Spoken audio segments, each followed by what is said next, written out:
नमस्कार। राम की सौगंध खाकर राम से ही लड़ने चले हनुमान। यह एक रोचक कहानी है। मर्यादा पुरुषोत्तम भगवान श्री राम के परम भक्त श्री हनुमान जी के बारे में तो सभी जानते हैं। यह भी जानते हैं कि दशरथ नंदन राम हनुमान के हृदय में बसते हैं। लेकिन क्या आपको यह पता है कि एक बार पवन सुत हनुमान श्री राम जी से ही लड़ने पहुंच गए थे। हो सकता है यह पढ़कर आपको हैरानी हो, लेकिन यह सत्य है और इस घटना का जिक्र श्री राम कथा में भी सुनने और पढ़ने को मिलता है। लेकिन इससे भी ज़्यादा हैरान करने वाली बात यह है कि पवन सुत जब श्री राम से लड़ने के लिए तैयार हुए तो उन्होंने सौगंध भी मर्यादा पुरुषोत्तम की ही ली। आइए जानते हैं कि ऐसा क्या हुआ था कि श्री राम के परम भक्त पवन सुत को उनसे युद्ध करना पड़ा। यदि आपने यह चैनल को सब्सक्राइब न किया हो तो इसे लाइक, शेयर और सब्सक्राइब करें। एक बार सुमेरु पर्वत पर सभी संतों की सभा का आयोजन हुआ। कैवर्त देश के राजा सुकंत भी उस सभा में सभी संतों का आशीर्वाद लेने जा रहे थे। रास्ते में उन्हें देवर्षि नारद मिले। राजा सुकंत ने उन्हें प्रणाम किया। इस पर श्री नारद जी ने उन्हें आशीर्वाद देकर यात्रा का प्रयोजन पूछा। राजा सुकंत ने उन्हें संत सभा के आयोजन की बात बताई। इस पर नारद मुनि ने कहा, अच्छा है, संतों का सभा में जरूर जाना चाहिए। ऐसा कहकर सुकंत को जाने का आदेश दिया। सुकंत जैसे ही सभा में जाने के लिए प्रस्थान करने लगे, वैसे ही नारद जी ने उन्हें आवाज़ दी। इसके बाद कहा कि जिस सभा में जा रहे हो उसमें सभी को प्रणाम करना, लेकिन ऋषि विश्वामित्र का अभिवादन बिल्कुल भी मत करना। इस पर सुकंत ने पूछा कि यह तो उचित नहीं है। तब श्री नारद जी ने कहा कि तुम भी राजा हो, वह भी पहले राजा ही थे, अब संत हो गए हैं, मत करना प्रणाम। राजा सुकंत ने किया भी ठीक वैसा ही।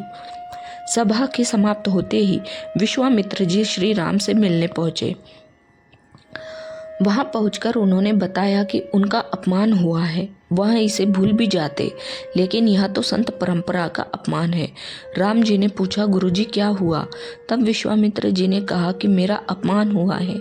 राम जी ने पूछा, किसने किया है?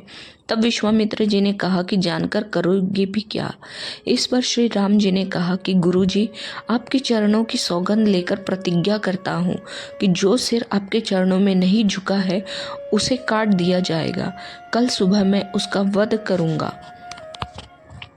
श्री राम की इस सौगंध का जैसे ही राजा सुकंत को पता चला, वह नारद मुनि को ढूंढने लगे।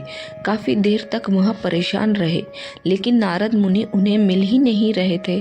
व्याकुल होकर जब वह रोने लगे, तब नारद जी प्रकट हुए। सुकंत ने हाथ जोड़कर उन्हें सारी बात कह सुनाई, साथ ही प्राणदान की विनती की। इस पर नारद जी ने उन्हें माता अंजनी की शरण में जाने की सलाह दी।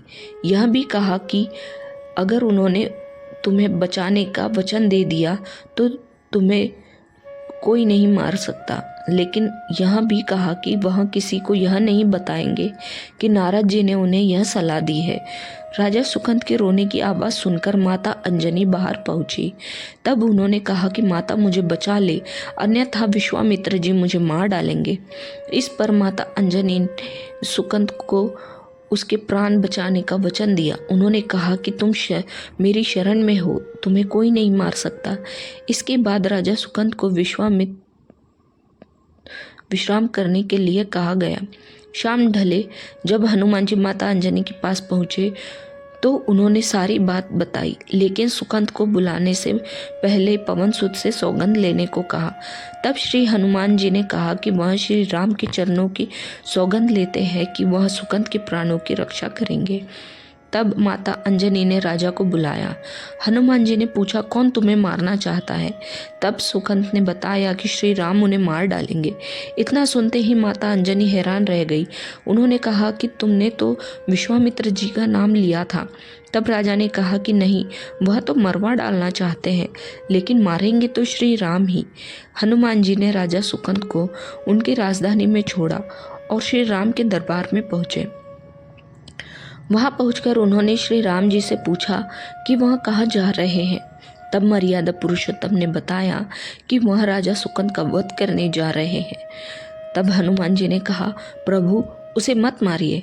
राम जी ने कहा कि वह तो अपने गुरु की सौगंध ले चुके हैं, अब पीछे नहीं हट सकते। हनुमान जी ने कहा, प्रभु मैंने उसके प्राणों की रक्षा के लिए अपने इष्ट देव यानी कि आपकी सौगंध ली है। तब राम जी कहते हैं कि ठीक है, तुम अपना वचन निभाओ, मैं उसे मारूंगा। हनुमान जी राजा सुकंद को लेकर पर्वत पर पहुंचे और राम नाम का कीर्तन करने लगे। उधर राम जी राजा सुकंद को मारने के लिए उनकी राजधानी पहुंचे, लेकिन वह नहीं मिले तो वह उसे ढूंढते हुए पर्वत पर पहुंचे। वहां हनुमान राम मंत्र का जप कर रहे थे। राम जी को देखते ही सुकंद डर गए। उन्होंने कहा कि अब तो राम जी उसे मार ही डालेंगे। वह बार बार हनुमान जी से पूछता कि बच जाएंगे हम। तब उन्होंने कहा कि राम मंत्र का जप करते रहो और निश्चिंत रहो, भगवान नाम पर पूरा भरोसा रखो। लेकिन वह काफ़ी डरे हुए थे, तो हनुमान जी ने सुकंद को राम नाम मंत्र के घेरे में बिठा दिया। इसके बाद राम नाम जपने लगे। राम जी ने राजा सुकंद को देखकर जब बाण चलाना शुरू किया तो वह राम नाम के मंत्र के आगे विफल हो जाते। राम जी हताश हो गए कि क्या करें। यह दृश्य देखकर श्री लक्ष्मण जी को लगा कि हनुमान जी भगवान राम को परेशान कर रहे हैं, तो उन्होंने स्वयं ही हनुमान जी पर बाण चला दिया। लेकिन यह क्या, उस बाण से पवन सुत के बजाय श्री राम मूर्छित हो गए। यह देखते ही लक्ष्मण जी दौड़ पड़े और देखते हैं कि बाण तो हनुमान जी पर चलाया था, लेकिन मूर्छित राम जी कैसे हो गए। तब उन्होंने देखा कि पवन सुत के हृदय में तो श्री राम बसते हैं। राम जी जैसे ही होश में आए वह हनुमान जी की ओर दौड़े। उन्होंने देखा कि उनकी छाती से रक्त बह रहा है। वह हनुमान जी का दर्द देख नहीं पा रहे थे। वह बार बार उनकी छाती पर हाथ रखते और आंखें बंद कर लेते। पवन सुत को होश आया तो उन्होंने देखा कि राम जी आंखें बंद करके हनुमान जी के छाती पर बार बार हाथ रखते हैं, फिर हनुमान जी के सिर पर हाथ फेरते हैं।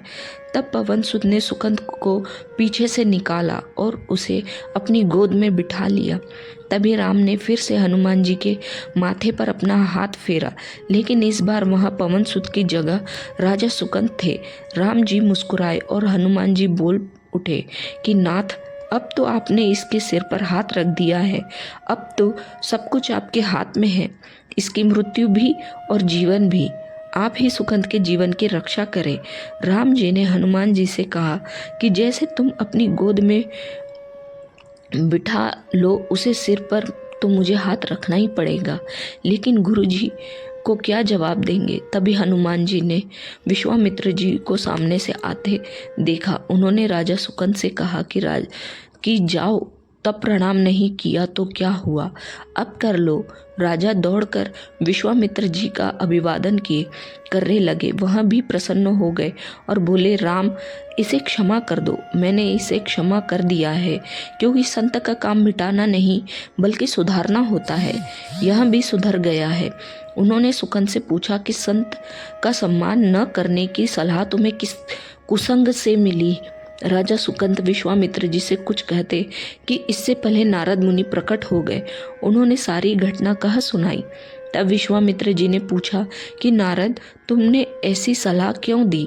तब नारद जी ने कहा कि अक्सर ही लोग मुझसे पूछते हैं कि राम बड़े या राम का नाम बड़ा, तो मैंने सोचा कि क्यों न कोई लीला हो जाए कि लोग अपने आप ही समझ ले कि भगवान से अधिक भगवान के नाम की महिमा है। जय श्री राम, जय हनुमान।